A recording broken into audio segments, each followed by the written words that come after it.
अस्सलामुअलैकुम नाज़रीन, वॉल्यूम 158 के पार्ट 4 में खुशामदीद। इस एपिसोड की शुरुआत में हम देखते हैं कि जंगल में गोंचा हसन के साथ भाग रही होती है। इसलिए में हसन टांग पर तीर लगने की वजह से गिर जाता है और गोंचा से कहता है, गोंचा भागो, अपनी जान बचाओ। ये सुनते साथ ही गोंचा फिर से भाग पड़ती है, मगर सामने से मेहमद उसे रोक लेता है। मेहमद के सिपाही हसन को भी दबोच लेते हैं। मेहमद गोंचा से कहता है, तुमने हमारी इज्जत बर्बाद कर दी, आज के बाद कभी भी दिन की रोशनी नहीं देखोगी। तो गोंचा कहती है, तुम अब कुछ नहीं कर सकोगे क्योंकि मैं अब अलाउद्दीन की बीवी बन गई हूँ। यह सुनकर मेहमद को एक जोरदार दचका लगता है और वो गुस्से में पागल हो जाता है, मगर वो गोंचा को मारने के लिए निकाली गई तलवार जमीन में गाड़ देता है और उसे झंझोड़ते हुए कहता है, ये तुमने क्या किया गोंचा। तो गोंचा अपने आप को छुड़वाते हुए कहती है, मैंने हमेशा अपनी इज्जत के साथ जिंदगी गुजारी, अल्लाह का शुक्र है, और मैं ये कह रही हूँ कि मैं अलाउद्दीन की बीवी हूँ। जब बात नामूस की आती है तो तुम्हें सिर्फ औरतें ही क्यों याद आती हैं? उस वक्त नामूस कहाँ थे जब आपने उस सरदार जानदार से तहात करके उस्मान के खिलाफ साजिश की? मेहमद उसे पीछे धकेलते हुए पूछता है, अलाउद्दीन कहाँ है? तो गोंचा झूठ बोलते हुए कहती है, वो कबीले चला गया है, वो उस्मान साहब से मिलने गया है। अगर मेरा तुम पर थोड़ा सा भी हक है तो मुझे छोड़ दो, अब हमें तंग ना करो। मगर मेहमद कहता है, नहीं, अब तुम्हारे लिए कोई सुकून नहीं है गोंचा।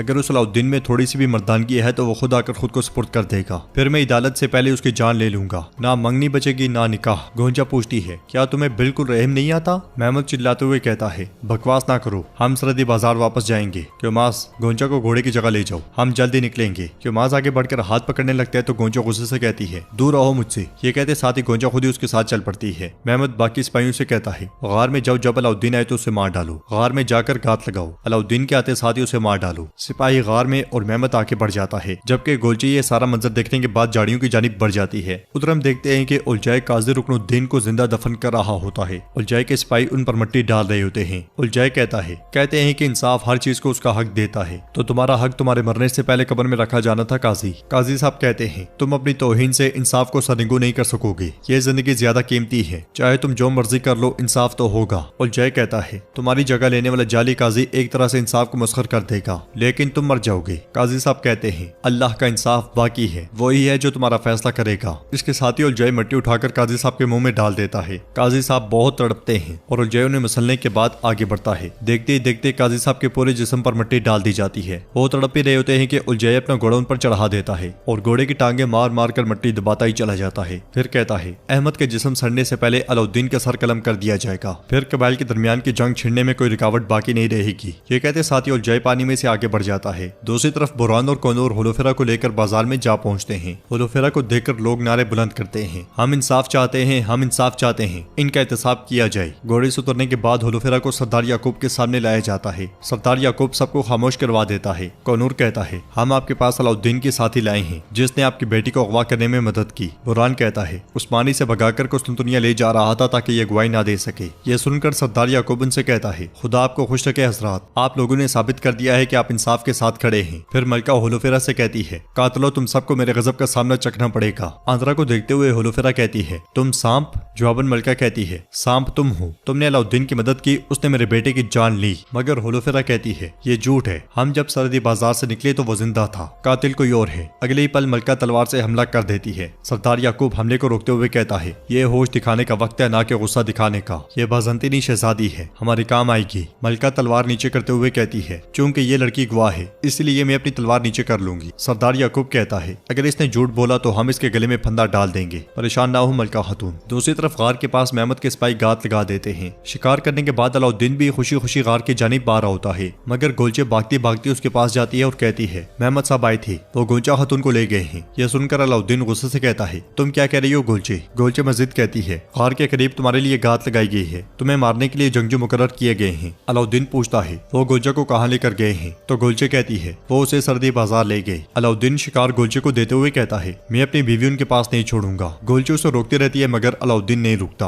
उधर हम देखते हैं कि उस्मान साहब के मंसूबे में फंसते हुए सरदार इब्राहिम तोगाई के साथ करतिबी वादी में जा पहुंचता है, जहाँ पे एक सुनसान खेमा लगा होता है। खेमे को देखते हुए सरदार इब्राहिम चिल्लाते हुए कहते हैं, अलाउद्दीन बाहर निकलो। आगे बढ़ने वाले सिपाही को लात मारकर उस्मान साहब खेमे से बाहर आते हैं और कहते हैं, यहाँ कोई कातिल नहीं है। उस्मान साहब के छुपे हुए सिपाही भी निकल आते हैं और उस्मान साहब साहब कहते हैं इन्हें नुकसान ना पहुंचाना मगर उलझाए के कुत्तों को मार डालो। ये सुनते साथ ही उस्मान साहब के जांबाज उन पर टूट पड़ते हैं। उस्मान साहब भी इब्राहिम बी के एक सिपाही को थप्पड़ मारकर एक तरफ धकेल देते हैं। सरहदी बाजार में हुलफेरा कहती है मैं झूठ नहीं बोल रही, अलाउद्दीन साहब ने किसी को कत्ल नहीं किया। वो और गोंजा एक दूसरे से मोहब्बत करते हैं इसलिए वो भाग गए हैं, बस यही है। सरदार याकूब गुस्से से कहता है बस एक लफ्ज और ना कहना, जुर्रत ना करना। मलका सिपाहियों से कहती है जाकर इसे कैद खाने में डाल दो। ये सुनते साथ ही सिपाही उसे ले जाते हैं और सरदार याकूब बुरान और कनूर से कहता है आपने मुझे हैरान कर दिया, इसका मतलब है कि आपकी नीयत साफ है, आप दोनों हक की तरफ हैं। अब से मैं तुम दोनों को अपने साथ देखना चाहता हूँ। तो बुरान कहता है जबकि उस्मान साहब के बच्चे उसकी तरह घमंडी हैं, उनके साथ खड़े रहना मुनासिब नहीं था याकूब भी। फिर कनूर कहता है हम तकब्बुर के साथ खड़े नहीं होते, हमें आपके इशाना बिशाना खड़े होने का शर्फ हासिल हुआ है। यह सुनकर सरदार याकूब खुश होते हुए कहता है अच्छा तो फिर चलें, और इसके साथ ही वो सब आगे बढ़ जाते हैं। दूसरी जानिब उस्मान साहब और उनके साथी मंगोलों को जहन्नुम वासिल कर रहे होते हैं तो गाय का सामना जेर कुतई से होता है। जेर कुतई उसे पीछे धकेलते हुए कहता है तुम जीत नहीं सकते, पहले शहजादे ने तुम्हें कुचला और अब मैं तुम्हें कुचलूंगा, हारना तुम्हारा मुकद्दर है। तो गाय कहता है तुम दोनों मुझे कुचल नहीं सके,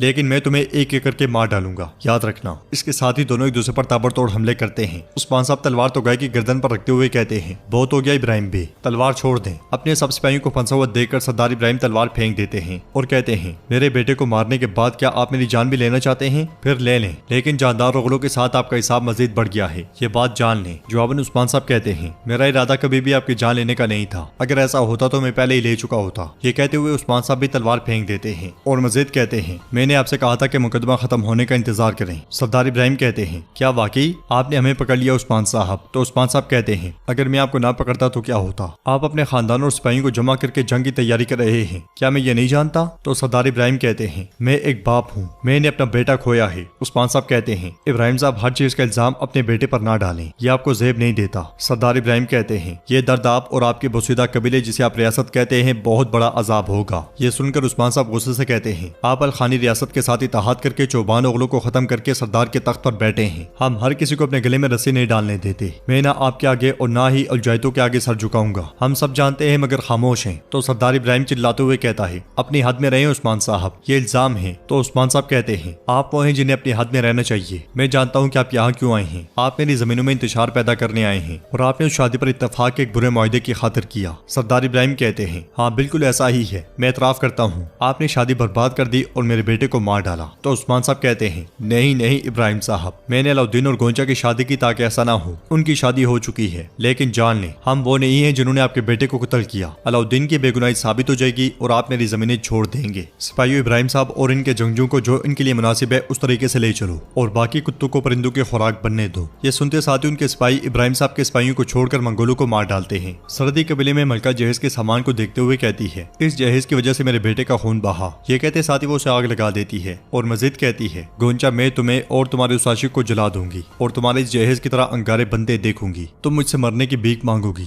चार दा टाइम ठीक है ते हाली थ्रेशल कहनी है, थ्रेशल दे इंतजार दे विच साडा पूरा नहीं अज दा जाया गया वे। ए हुन त्रीजी ट्राली है असां ए भी खाली पे करे नु थ्रेशल दे इंतजार दे विच ते हुन तक साडा अस्कर काम कंप्लीट थी वाला होया ते हुन ही कुलैंदे पे ते हुन पता लगा कि ने एक थ्रेशल अंदी पे ते ओदे हुन अंदी है जां नहीं अंदी वाला तो कुछ लेंदे।